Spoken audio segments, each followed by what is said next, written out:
ঢাকায় প্রতিদিন গাড়ির সংখ্যা বাড়ছে, কিন্তু রাস্তা সেই একই জায়গায় আটকে আছে। আপনি যখন ঘন্টার পর ঘন্টা রাস্তায় বসে থাকেন, তখন আপনার মনে নিশ্চয়ই প্রশ্ন জাগে, এই ভোগান্তির দায়টা আসলে কার?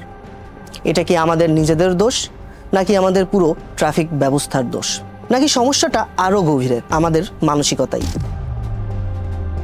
আজকের ভিডিওতে আমরা এমন কিছু তথ্য ও বাস্তবতা দেখব যা আপনাকে নতুন করে ভাবতে বাধ্য করবে। শুরুটা করি শহরের গঠন দিয়ে। ঢাকা 3 কোটিরও বেশি মানুষের বসবাসের শহর। একটি সচল এবং আধুনিক শহরে মোট আয়তনের কমপক্ষে 25% রাস্তা থাকা প্রয়োজন। কিন্তু ঢাকার বাস্তবতা কি জানেন? এই শহরের মোট জমির মাত্র 7 থেকে 10% হলো রাস্তা। যেখানে দরকার 25 ভাগ, সেখানে আছে মাত্র 10 ভাগেরও কম। এই মারাত্মক অসম গঠনের উপরেই চলে আসছে আমাদের প্রতিদিনের জীবন। যখন ভিত্তিটাই নড়বড়ে, তখন এর উপরে দাঁড়িয়ে থাকা ট্রাফিক ব্যবস্থা ভেঙে পড়াটাই কি স্বাভাবিক নয়? রাস্তা কম, এটা একটি মাত্র সমস্যা, কিন্তু এর চেয়েও বড় সমস্যা হলো এই রাস্তা কার অধিকার কতটুকু। এখানকার পরিসংখ্যানগুলো দেখলে আপনি চমকে যাবেন।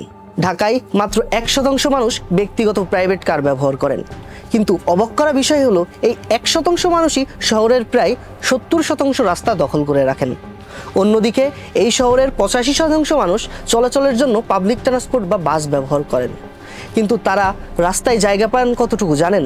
মাত্র 30%। প্রশ্ন হচ্ছে, এটা কি কেবল নগর পরিকল্পনার ব্যর্থতা, নাকি চোখের সামনে ঘটে যাওয়া এক ধরনের দৃশ্যমান অন্যায়? সংখ্যাগরিষ্ঠ মানুষ যেখানে কোণঠাসা, সেখানে জ্যাম তো লাগবেই। এখন আপনি বলতে পারেন, এগুলো দেখার জন্য সরকারি সংস্থা আছে। হ্যাঁ, ডিএমপি আছে ট্রাফিক নিয়ন্ত্রণে, পরিকল্পনায় ডিটিসিএ, আর লাইসেন্স দিতে বিআরটিএ আছে।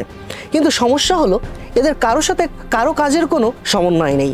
আর এই সমন্বয়হীনতার ফলাফল আমরা রোজ রাস্তায় দেখি।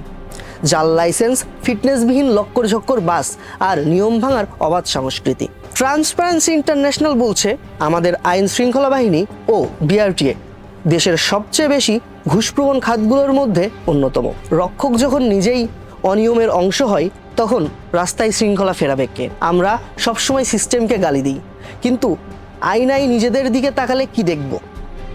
একটি গবেষণা বলছে, ঢাকার 80% চালক ট্রাফিক নিয়ম খুব ভালোভাবেই জানেন, কিন্তু জানেন তো মানেন কতজন? মাত্র 27%। এর মানে সমস্যাটা আমাদের রাস্তার লেনের নয়, সমস্যাটা আমাদের ট্রাফিক আইনের অজ্ঞতায়ও নাই, সমস্যাটা আসলে আমাদের মজ্জাগত, সমস্যাটা আমাদের মানসিকতায়। আমরা জেনে শুনে নিয়ম ভাঙি। ভিডিওর শুরুতে যে প্রশ্নটি করেছিলাম, শেষে এসে আবার সেই প্রশ্নটিই করি। বলুন তো, ঢাকার এই ট্রাফিক জ্যাম কি কেবলই আমাদের অব্যবস্থার শিকার, নাকি আমরা প্রত্যেকের একজন অংশীদার? প্রশ্নটা আপনাদের কাছেই রইল।